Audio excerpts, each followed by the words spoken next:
Bismillahirrahmanirrahim. Assalamualaikum dan selamat sejahtera. Jadi hari ini kita akan sambung kepada bab 3 dalam asas sains komputer tingkatan 1 iaitu pembangunan algoritma.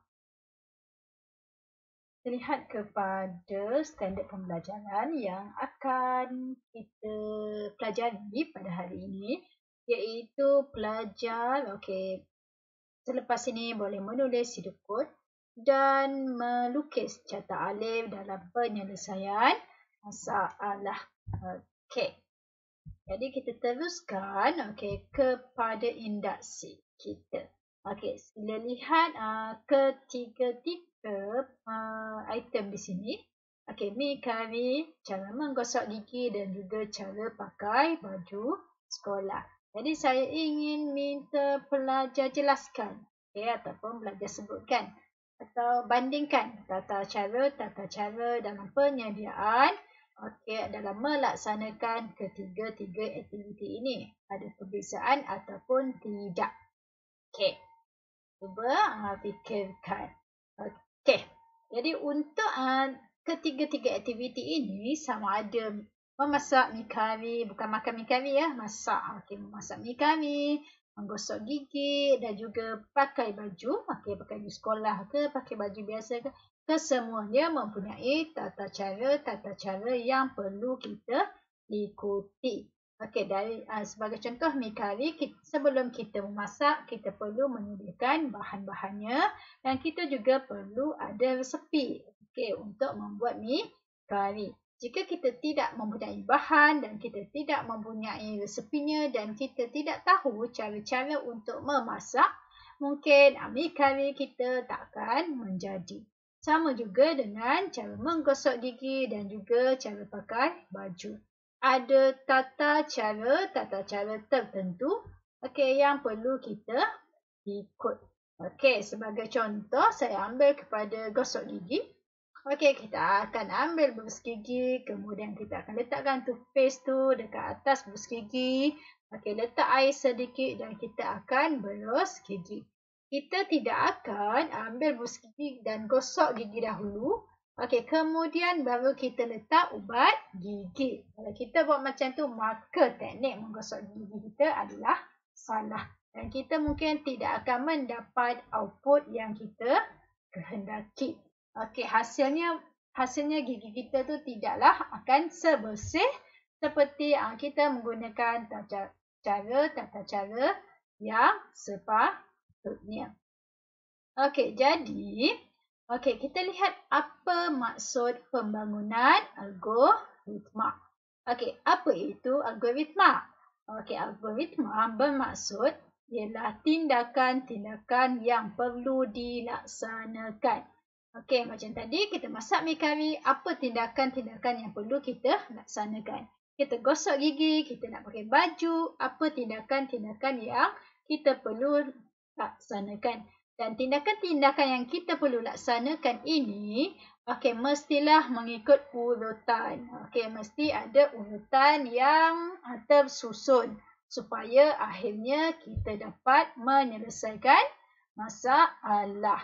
Atau dengan kata lain, algoritma itu ialah langkah atau tindakan yang dilaksanakan oleh komputer agar dapat memperolehi output yang kita inginkan. Itu sebenarnya maksud algoritma. Tindakan-tindakan yang perlu dilaksanakan dan mempunyai urutan tindakan agar masalah tersebut dapat diselesaikan. Dan tindakan yang ini akhirnya nanti akan memperolehi output ataupun hasil yang kita inginkan. Itu maksud algoritma. Baiklah, untuk membina algoritma ini ada beberapa perkara penting yang perlu diketahui ataupun yang perlu dititik beratkan. Ada 4 perkara penting yang perlu anda titik beratkan. Yang pertama, algoritma ini ditulis dalam bahasa yang mudah untuk difahami. Contoh, kalau kita di Malaysia, algoritma akan ditulis dalam bahasa Melayu ataupun bahasa Inggeris. ataupun kita menggunakan bahasa tabi'i manusia yang bermaksud bahasa tabi'i ini ialah bahasa yang menjadi pertuturan dalam sesuatu kelompok manusia. Kalau di Malaysia bahasa tabi'i kita, bahasa kebiasaan kita adalah bahasa Melayu dan bahasa Inggeris. Kalau di Thailand mungkin bahasa kebangsaan mereka adalah kita kata sebagai bahasa tabi'i. Ini yang pertama, bahasa yang mudah dan difahami. Yang kedua, urutan langkah hendaklah dinyatakan dengan betul. Maksudnya, kita kena ikut. Nombor 1, apa yang kita perlu laksanakan. Nombor 2, apa yang kita perlu laksanakan. Nombor 3, apa yang perlu kita laksanakan. Ada prosedur tertentu yang perlu kita ikuti dalam menulis algoritma. Dan yang ketiga, setiap langkah mesti dihuraikan dengan jelas. Maksudnya, apa yang ingin kita sampaikan itu dapat difahami dengan mudah dan dapat dijawab ataupun dapat dihasilkan. Kita ambil contoh soalan. Pilih satu nombor yang besar. Kita minta kawan kita pilih satu nombor yang besar. Dengan, kita minta kawan kita pilih satu nombor yang lebih besar dari 1,000. Jadi, berdasarkan kepada dua ayat ini, dua pernyataan ini, mana yang lebih mudah atau mana yang lebih jelas. Jadi sudah tentu, pilih satu nombor yang lebih besar dari 1,000 adalah lebih jelas dan lebih mudah untuk difahami. Ini adalah aspek ketiga yang penting. Dan yang terakhir ialah algoritma mesti mempunyai kesudahan tertentu dalam suatu tempoh masa. Maksudnya algoritma ini mesti mempunyai output ataupun kita kata mesti mempunyai hasil. Kita tidak boleh membuat algoritma yang tergantung. Maksudnya bila ada mula, mesti ada tamat. Kita tak boleh ada mula sahaja tapi penamat tak ada. Kita berlari garis permulaan, kita mesti sampai ke garis penamat. Jadi ini adalah 4 perkara penting dalam kita menulis algoritma. Baiklah. Kita lihat kepada dua algoritma ini. Kita cuba lihat dan kita cuba tengok kesan dia. Apa akan terjadi apabila kita melakukan algoritma yang pertama dan apa terjadi apabila kita melakukan algoritma yang kedua. Jadi kita lihat algoritma yang pertama. Dalam keadaan sedia mungkin awak bolehlah ambil pakaian awak sendiri ke, cuba kita ikut. Yang pertama, pakai baju sekolah. Jadi kita lengkap pakai baju sekolah. Dah pakai seluar, dah pakai baju sekolah. Selepas itu kita akan ikat necktie kan. Kita akan ikat tali leher. Kemudian kita akan sikat rambut. Kita pakai sarung kaki dan akhir sekali ialah kita pakai kasut sekolah. It's normal. Itu adalah biasa akan menunjukkan kita seorang pelajar yang kemas dan juga rapi. Tetapi sila bayangkan jika anda memakai pakaian sekolah mengikut algoritma yang kedua. Yang pertama, ikat tali leher dulu. Awak ikat tali leher dulu. Kemudian baru awak pakai baju sekolah. Lepas tu sikat rambut, pakai kasut sekolah dan akhirnya pakai sarung kaki. Bagaimana terjadi terhadap penampilan anda? Adakah penampilan tersebut akan dikagumi atau menjadi buah mulut ataupun menjadi bahan jenaka?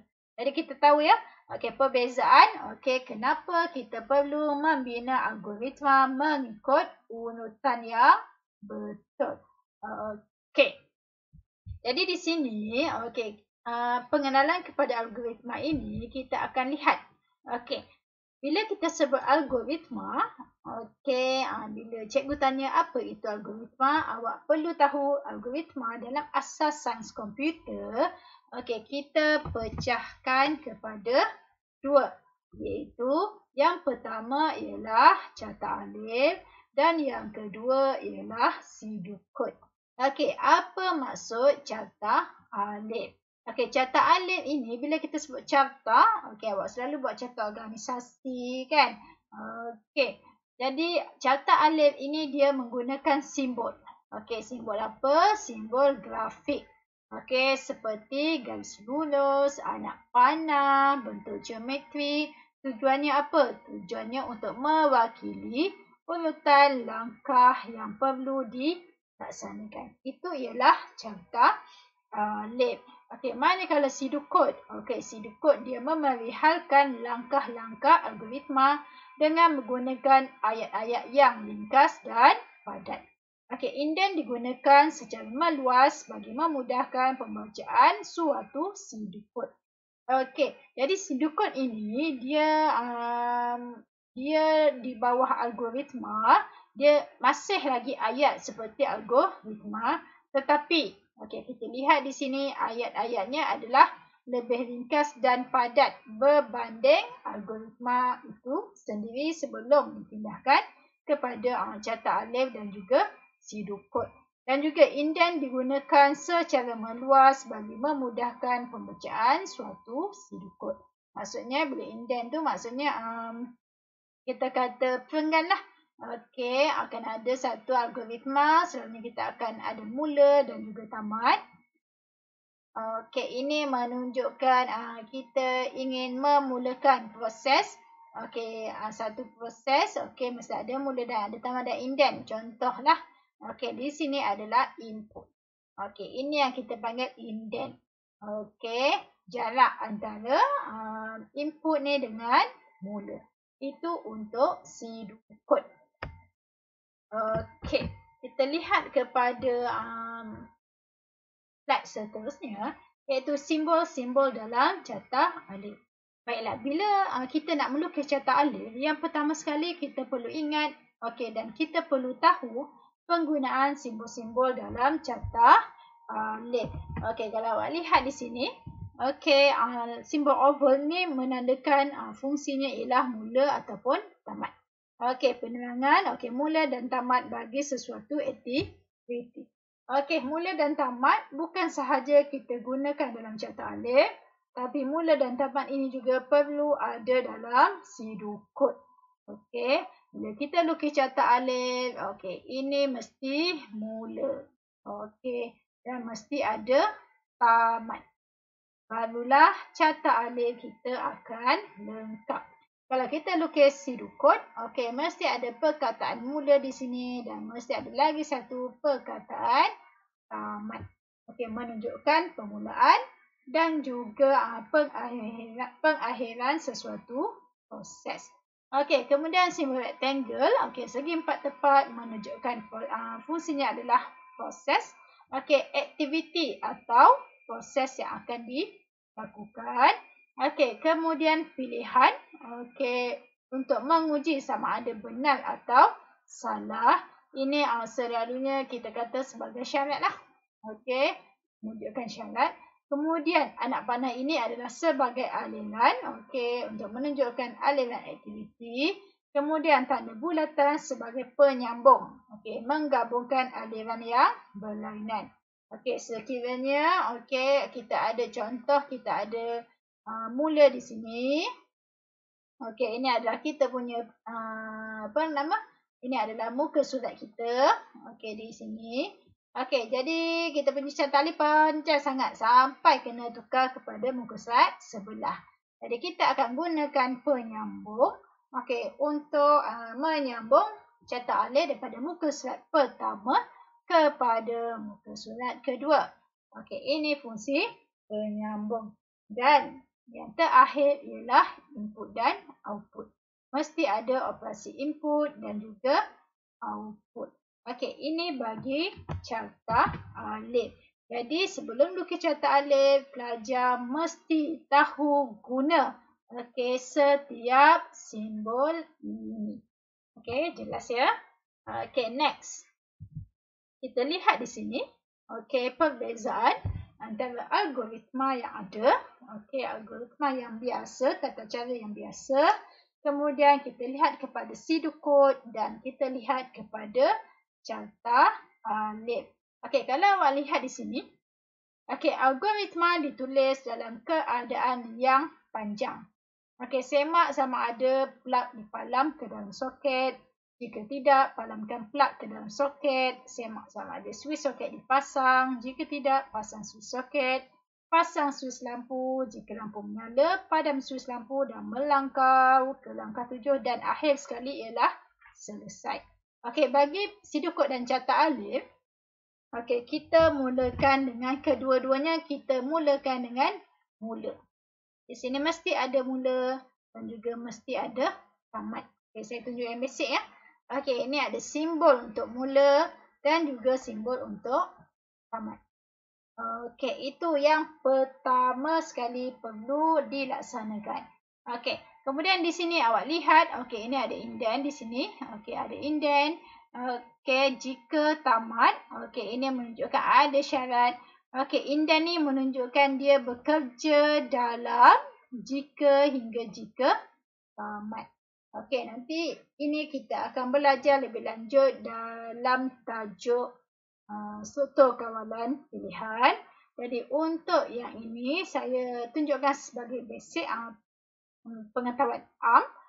Pengetahuan asas apa dia, macam mana bentuk pseudocode dan bagaimana pula bentuk carta alif. Ini bentuk carta alif. Ada proses, ada pilihan. Input ada, input tiada.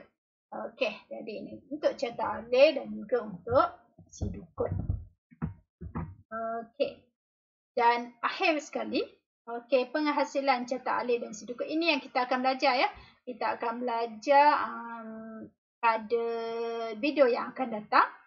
Yang pertama tentang struktur kawalan pilihan. Kita ada 3 jenis struktur kawalan pilihan. Itu struktur kawalan pilihan tunggal, demi pilihan dan juga multi pilihan. Kemudian kita ada struktur kawalan ulangan. Iaitu untuk ataupun for, selagi, while dan juga ulang sehingga repeat until. Setelah kita belajar kedua-dua struktur kawalan ini, akhir sekali kita akan lihat kepada halat ataupun kesilapan dalam penulisan ataupun penghasilan carta alif dan juga pseudocode. Kita akan belajar, kita akan sentuh, kita akan lihat 3 jenis, iaitu halat sinteks, halat masa larian dan halat logik. Jadi itu sahaja untuk video kita pada hari ini. Sekian, terima kasih.